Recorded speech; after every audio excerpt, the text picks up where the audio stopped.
नमस्कार बंधुगण, आज मु आपणଙ୍କୁ जड़े डाक्तर भगवान ठारू बड़ एक दुख भरा कहानी कहबी।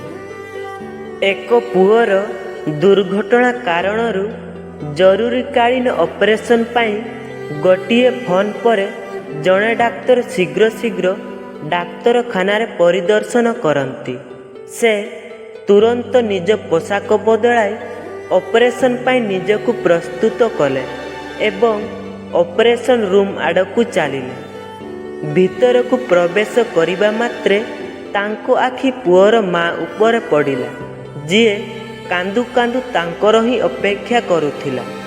डाक्तर को देखिबा मात्रे पुअर माँ एकदम रागी करी कहिला, डाक्तर तुमे आसीबाकू एते विलंब काहीकि कल? आपणଙ୍କୁ जଣା नाही कि मो पुअर अवस्था बहुत असुस्थ अच्छी। तुमर निज दायित्व विषय अवगत अच्छी ना नहीं? डाक्तर धीरे धीरे हसी कहिला, मु मोर भूल पाई तुमटू क्षमा मागुछि। तुमर फोन आसीबा बेले मु डाक्तरखाना नथिली। जेमिति खबर पाइली मु तुरंत डाक्तरखाना को बाहरी पड़िली एवं बाटरे भारी ट्राफिक जगू टिके विलंब होईगला। एबे तुमे शांति हो, मु आसीगली। भगवानक आशीर्वादरू सबु किछि ठीक होइजिबो। वर्तमान तुमे शांत रुह। एहा सुनिबा परे पुअर माँ आहुरी अधिक रागी होई कहिला, मु शांति रहिबी? तुमर कहिबा अर्थ कौन? मो पिला को जदि किछि होई जाए तेबे तुमर कौन जीव? एही स्थान रे जदि तुम पुओ थांता तुमे कौन करिथांत? डाक्तर पुणी मन को मन हसी कहिला, शांत हुओ भौणी। बंचिबा एवं मरिबा तो भगवानक हातरे अछि।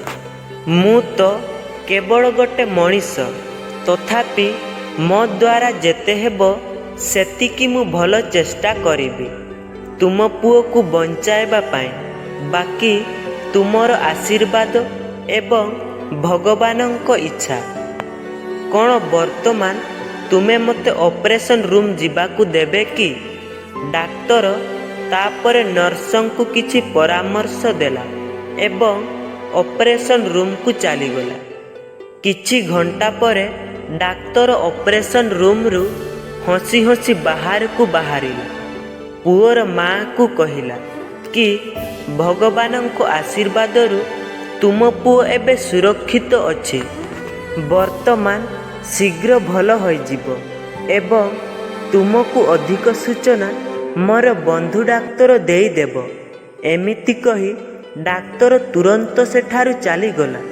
सेतेबेले पुअर माँ नर्सं को पचारिला, एही डाक्तर साहेब एते शीघ्र कौन पाई गले?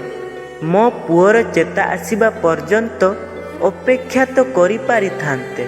एते गर्व केउ कथा पाई एवं काहीकि? एहा सुनी नर्स न कही रही पारिले नाही एवं तांको आखिरु लुह झरी झरी से कुहंती, मैडम ये सही डाक्तर जार एकमात्र पुओ तुम पुअर भूल गाड़ी चलाइबा द्वारा भयंकर दुर्घटना मरी जाइछि। जदियो तांकु जଣା थिला जे तुमर पुओ पाई तांकर एकमात्र पुअर प्राण जाइछि, तथापि से तुम पुअर जीवन रक्षा कला एवं शीघ्र एथिपाई चलीगले कारण से निज पुअर अंतिम संस्कार करिबो।